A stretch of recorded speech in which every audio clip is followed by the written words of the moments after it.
Hi, my name's Abel, and today I'm going to be answering question 1 of the AS Media Evaluation, which is: in what ways does your media product use, develop, or challenge forms and conventions in real media products?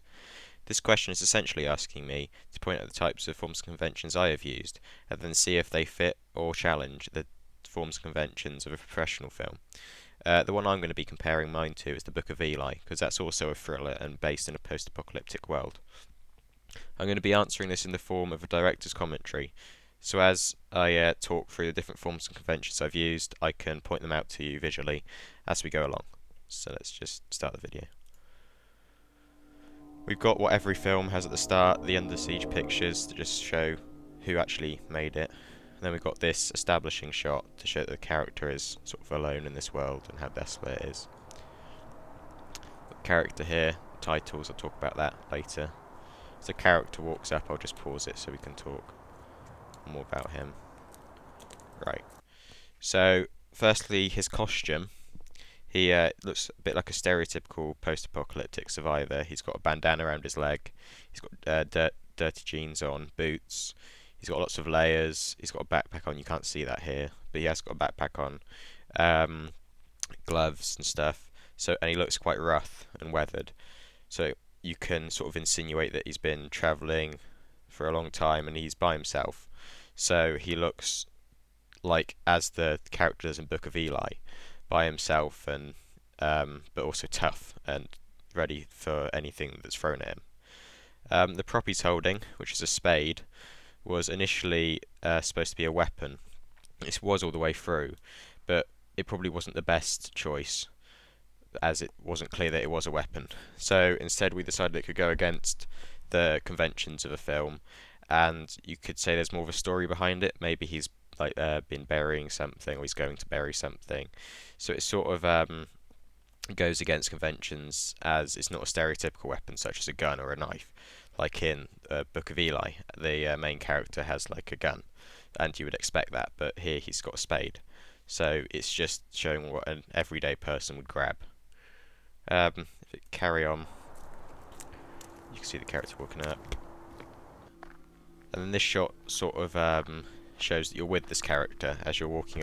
Well, so you're not walking alongside, but the camera's following him, and you're with him. This shot here, we've got a Dutch angle shot, which is done because you can hear the monster sound, and it helps emphasise that something isn't right, and it is used in quite a lot of thrillers, the Dutch angle, to show that, yeah, something isn't going right. The next part, I just want to, as he goes through here, the next part is, as you can see, you'll be able to see from here and before and all the way through, the colour treatment we have used in this piece. This bit was the colour treatment was really important, as it gave the piece a grimy and unclean feel. It needed this as it's based in a post-apocalyptic world, and therefore it would reflect the overall feel of the piece. We used 50/50 grayscale, which effectively dimmed the colours by 50%, and making it look like the colours have been washed out, and leaving it very dim. The same is done in the Book of Eli, and they wash out the colours in that film too. And also, the titles we've used, I'll talk about that now, you can see it here.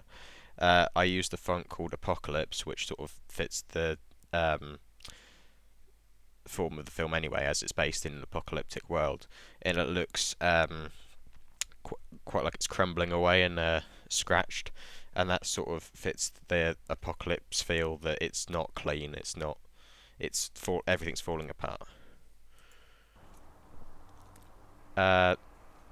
Also, what we found really important was getting the setting right, and it takes place in this abandoned building here, which has been covered in graffiti and is falling down. And this fits the convention, as it's based in a post-apocalyptic theme, and it shows that everything has been abandoned and left desolate, similar to the Book of Eli. So you just see the character scavenging at the moment, looking for supplies, as he's not got anything. He needs to get whatever he can. And then this shot here, as the camera comes from behind the wall, you sort of get the feeling that he's being watched, which you can see in the next shot. The lighting here wasn't really what we wanted, but it did work, as you could see that everything was getting dark and maybe something mysterious was going to happen, which in turn it does here. Because as you can see, we've used a worm's eye shot, which gives the point of view of the creature. And you can tell this by the way we've edited the footage. We've put this sort of rounded rectangle and dimmed out the sides, so it looks like you're looking through the eyes of something, but you're not sure what. And that sort of gets the idea that he's being followed, that you can see from that monster sound before.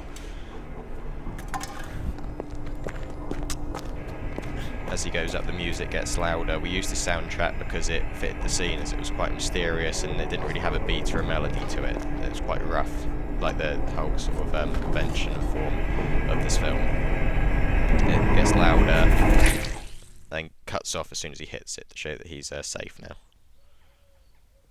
And then we used this bird sound effect because we want to show how, even though the world has fallen apart, there are still things about that you would expect to see nowadays, to show that it's still the same world, same place.